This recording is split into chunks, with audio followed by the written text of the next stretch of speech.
Subscribe now and press the bell icon. Never miss an update. Hello नमस्ते आदाब सत श्री अकाल केम छो कासाका welcome to my channel it's physics mantra myself Mayank Tiwari. और आज मैं लेकर के आया हूं आपके लिए बहुत ही इंपॉर्टेंट वीडियो जिसमें हम कवर करने वाले हैं न्यू एजुकेशन पॉलिसी को। यह वीडियो अगर पीजी टू 12th कोई स्टूडेंट देख रहा है या फिर उनके पेरेंट्स देख रहे हैं तो इस वीडियो में आपके न्यू एजुकेशन पॉलिसी से रिलेटेड जितने भी डाउट्स हैं ऑलमोस्ट आपके क्लियर हो जाएंगे। तो इस वीडियो को एंड तक जरूर देखिएगा and wish you a very happy birthday my दोस्त। न्यू एजुकेशन पॉलिसी ऐसा नहीं कि फर्स्ट टाइम लॉन्च की गई, सबसे पहले लॉन्च हुआ था 1968 में। इसकी हिस्ट्री क्या है? 1968 में हमारे यहां देश में सबसे पहले न्यू एजुकेशन पॉलिसी आई थी। उसके बाद इसको थोड़ा सा चेंज करके लाया गया 1986 में। 1986 में भी इस चीज को क्लियर नहीं कर पाया और इंप्लीमेंट करके लाए 1992 में। यानी कि सबसे पहले आई 1968, देन 1986 और अब वो रिसेंटली अपलोड की गई है अपडेट वर्जन के साथ 2020, जिसे हमने एक शॉर्ट नेम पे दिया है NEP 2020। हालांकि ये NEP 2020 का जो पेजेस का डिस्क्रिप्शन है वो बहुत ज्यादा है। इसकी पूरी कॉपी है बेटा 300 पेजों की, लेकिन इसकी एक शॉर्ट समरी 66 पेज की HRD मिनिस्टर की वेबसाइट पर लॉन्च कर दी गई है, जहां से मैंने भी इंफॉर्मेशन कलेक्ट की है। अच्छा, इसके चलते चेंजेस क्या देखने को मिलेंगे तो उस पर हम बात करते हैं। पहला पॉइंट आया स्कूल एजुकेशन, फिर आया higher education, language, technology, finance and implementation. तो ये सारे के सारे पॉइंट्स पे इफेक्ट पड़ेगा, जिसमें हम आज जो कवर करने वाले हैं वो सिर्फ स्कूल एजुकेशन और बाकी के पॉइंट्स को है। हायर एजुकेशन को हम बाद में कवर करेंगे। स्कूल एजुकेशन की अगर हम बात करें, स्कूल सिस्टम की अगर हम बात करें, तो अभी तक जो हम फॉलो करते आ रहे हैं वो है पैटर्न 10+2 का। बिल्कुल सही सुना आपने, 10+2 के पैटर्न को हम अभी तक फॉलो करते आ रहे हैं, जहां की क्लास 1 to 10 तक हमें सारे सब्जेक्ट्स फॉलो करने होते थे। जितने भी सब्जेक्ट्स हमें मिलते थे, मजबूरी है हमारी, आते हो या ना आते हो, हमें 10 तक वो सब्जेक्ट्स पढ़ने पड़ते थे। और जब हम 11th में आते थे तो हमें स्ट्रीम चूज करने का मौका मिलता था कि अगर आप आर्ट लेना चाहें या आप कॉमर्स लेना चाहें या आप साइंस लेना चाहें। तो ये पैटर्न हमारा 10+2 का चल रहा था। इसके आगे हमने लिखा हुआ है गवर्नमेंट एंड प्राइवेट। अब ये गवर्नमेंट प्राइवेट मैंने क्यों मेंशन किया है, इसका रीजन है कि जो गवर्नमेंट स्कूल थे वो क्लास 1 से क्लास 12 चला रहे थे, लेकिन प्राइवेट जो स्कूल थे वो प्री प्राइमरी को भी ऐड करके चल रहे थे।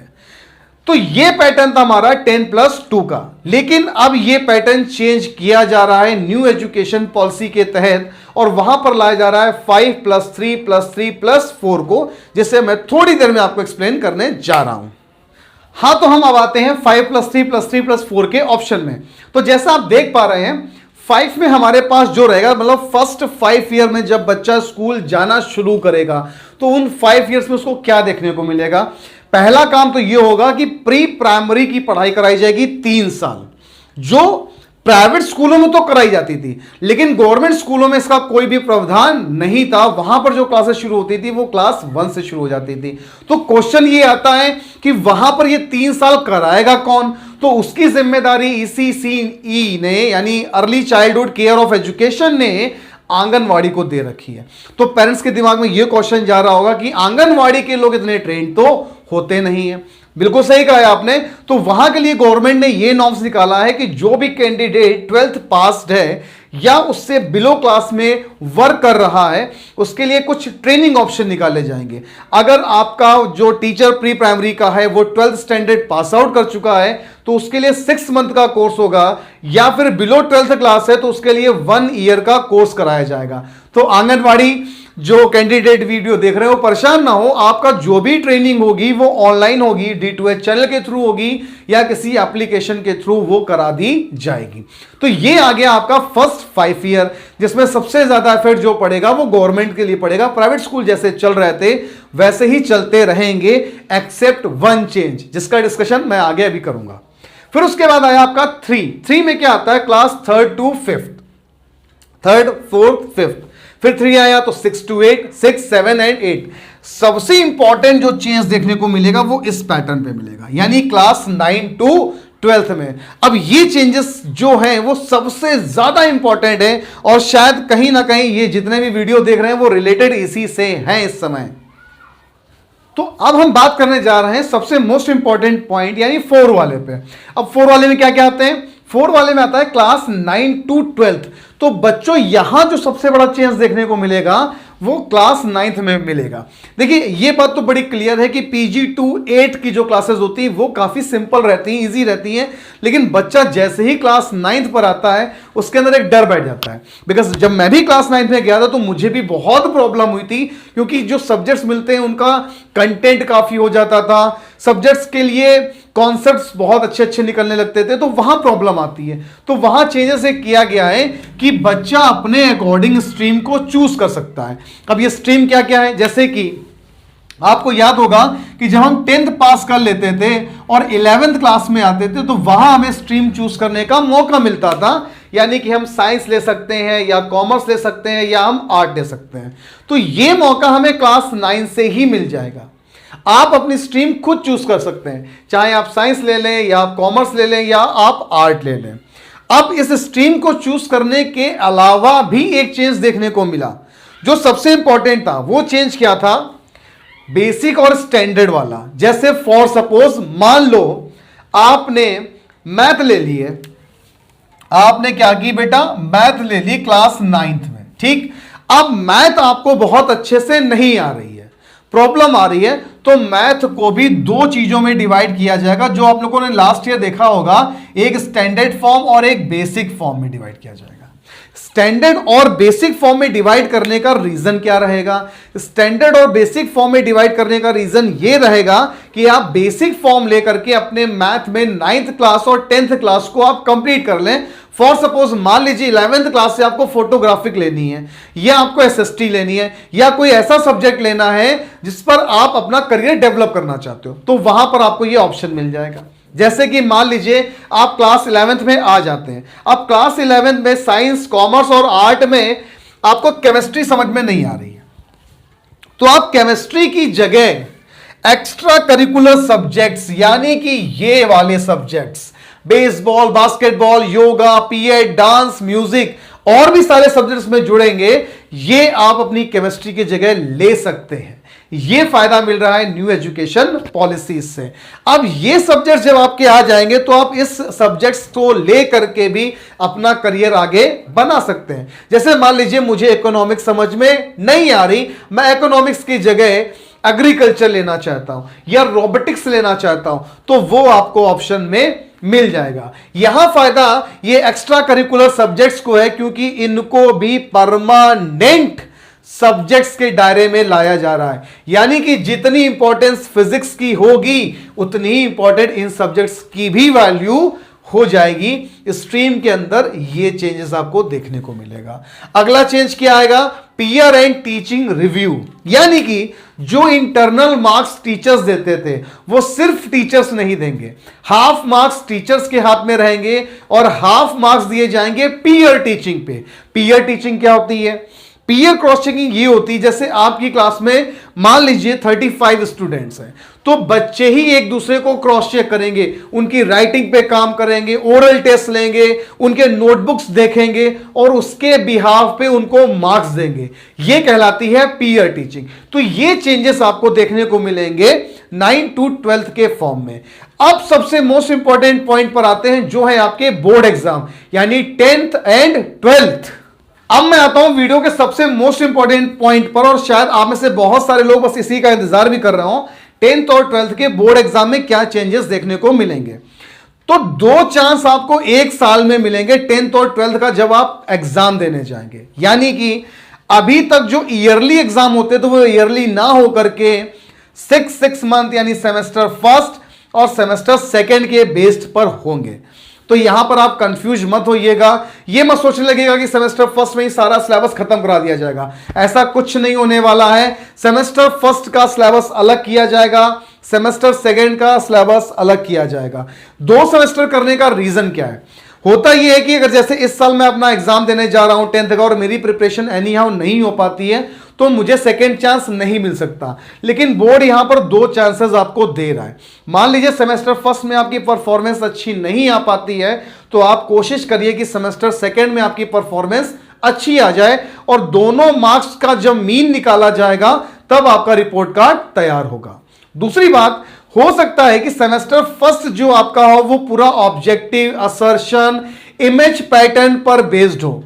यहां पर थोड़ा सा चेंज जो देखने को मिलेगा वो डिपेंड है पूरा का पूरा इन पॉइंट्स पे। यानी कि जो बोर्ड चाह रहा है, जो गवर्नमेंट चाह रही है, वो ये चाह रही है कि जो बच्चा निकल कर आए 10th या 12th से वो पूरा बेस्ड हो नॉलेज पे, यानी रट्टाफिकेशन नॉट अलाउड। इस पैटर्न का जो मेन मोटो है वो ये है कि बच्चे को प्रैक्टिकल नॉलेज होनी चाहिए, उसको डिफरेंट डिफरेंट प्रोजेक्ट्स पे काम कराना चाहिए, इंटर्नशिप होनी चाहिए, सब्जेक्ट की उसको बेसिक नॉलेज होनी चाहिए।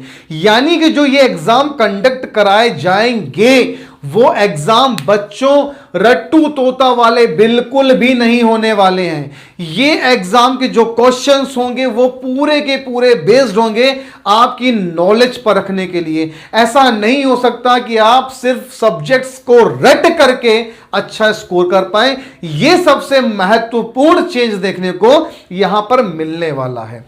फिर क्वेश्चन ये आता है कि सर ये न्यू एजुकेशन पॉलिसी कब से अलाउ की जाएगी? तो उसका बेटा सेशन ये होगा 2022 टू 2023, यानी कि 2022 से 23 का सत्र। तो आप ये मानकर चलिए कि 2023 में जो बच्चा है वो न्यू एजुकेशन पॉलिसी के चलते बोर्ड एग्जाम देगा। उससे पहले ऐसा कुछ भी होने वाला नहीं है, क्योंकि संविधान में अभी भी 10+2 का ही रजिस्ट्रेशन चल रहा है। वहां अभी 5+3+3+4 पे काम नहीं हुआ है। बिल्कुल सही सुन रहे हैं आप। जब तक ये इंप्लीमेंट नहीं होगा तब तक कुछ भी आप नहीं कह सकते हैं। तो ये टाइम तो आप मान ही लीजिए एजुकेशन पॉलिसी को लगाते लगाते हो जाएगा। लेकिन 2021 से आपको आपकी बुक्स में चेंजेस देखने को मिल जाएंगे, जहां पर 10th और 12th का सिलेबस कम किया जा रहा है।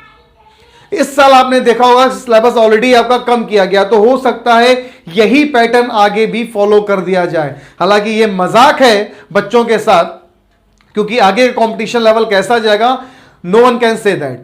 लेकिन जो भी पैटर्न है ये आपके सामने इस तरीके से रहेगा। अब हम आते हैं कि प्रॉब्लम कहां पर जनरेट होगी। तो जो प्रॉब्लम शुरू होनी है वो प्रॉब्लम शुरू होनी है इस पॉइंट से। यहां पर दिया गया है 3 लैंग्वेज फॉर्मूला, जो हम अभी भी यूज कर रहे हैं। अब ये 3 लैंग्वेज फॉर्मूला क्या है? 3 लैंग्वेज फॉर्मूला के अंतर्गत ये बताया गया कि जैसे मान लीजिए ये स्टेट मेरा यूपी है। अब यहां पर हम 3 लैंग्वेज किसी स्कूल में पढ़ाना चाहते हैं, वो है इंग्लिश, फ्रेंच और तमिल। तो यहां पर गवर्नमेंट का कहना यह है कि आपको कम से कम 2 मातृभाषा में पढ़ाना ही पढ़ाना है। या तो आप इंग्लिश पढ़ा सकते हैं या आप फ्रेंच पढ़ा सकते हैं। अब यहां पर आप इंग्लिश की जगह हिंदी लीजिए या फ्रेंच की जगह हिंदी लीजिए या संस्कृत लीजिए। तो इसी पॉइंट पर बढ़ावा देते हुए न्यू एजुकेशन पॉलिसी में यह बोला गया है कि पीजी से 12th तक की क्लासेस में कोशिश ये करनी है कि आप लोग मातृभाषा में पढ़ाएं। स्टेटमेंट ये दिया गया है कि इफ पॉसिबल। अब इस इफ पॉसिबल में बहुत कुछ छुपा है। इसका मतलब ये बिल्कुल नहीं है कि प्राइवेट स्कूल अब हिंदी में पढ़ाना शुरू कर देंगे, ऐसा कहीं भी संभव नहीं है क्या? ये सेंट्रल गवर्नमेंट की तरफ से ऑर्डर जारी किया गया है न्यू एजुकेशन पॉलिसी का, और इफ पॉसिबल करके इसीलिए छोड़ा गया है कि अगर स्टेट गवर्नमेंट इसे चेंज करना चाहे तो वो चेंज कर सकती है। जैसे कि आंध्र प्रदेश में उन्होंने सीधे सीधे ये बात घोषित कर दी है कि पीजी टू 12th तक की जो भी पढ़ाई होगी वो इंग्लिश में होगी। तो यहां पर अब एक डिबेट का मुद्दा बन रहा है कि क्या जो मातृभाषा को लेकर के जोर दिया जा रहा है उससे बच्चे का भविष्य उज्जवल होगा। मान लीजिए आज से 10 साल बाद एक आंध्र प्रदेश का बच्चा खड़ा है और एक यूपी का बच्चा खड़ा है। आंध्र प्रदेश का बच्चा बहुत अच्छी इंग्लिश बोल सकता है और यूपी का बच्चा वहां पर सरवाइव नहीं कर पा रहा है। तो यह देखने की बात होगी कि न्यू एजुकेशन पॉलिसी के चलते इस फॉर्मूले में क्या फायदा मिलना है। यह बहुत बड़ा डिबेट का मुद्दा है। आपका क्या ओपिनियन है कमेंट सेक्शन पर जरूर बोलिएगा। इसके बाद जो ये सब चेंजेस किए गए उसका रीजन क्या था, उसका मतलब क्या था, वो सारांश मैं देता हूं। वो मतलब ये था ग्रॉस इनरोलमेंट रेशियो। अब ये क्या होता है इसको समझते हैं। जैसे मान लीजिए आपके स्कूल में 1000 बच्चे हैं।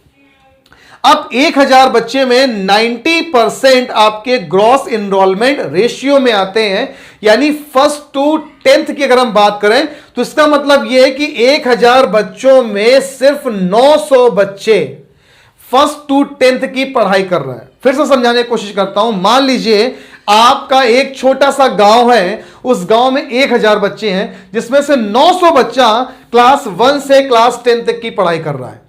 क्लास 10th से क्लास 12 तक की पढ़ाई कर रहा है सिर्फ 565 स्टूडेंट, और क्लास 12th के बाद बच्चा सिर्फ पढ़ रहा है 263, यानी 263।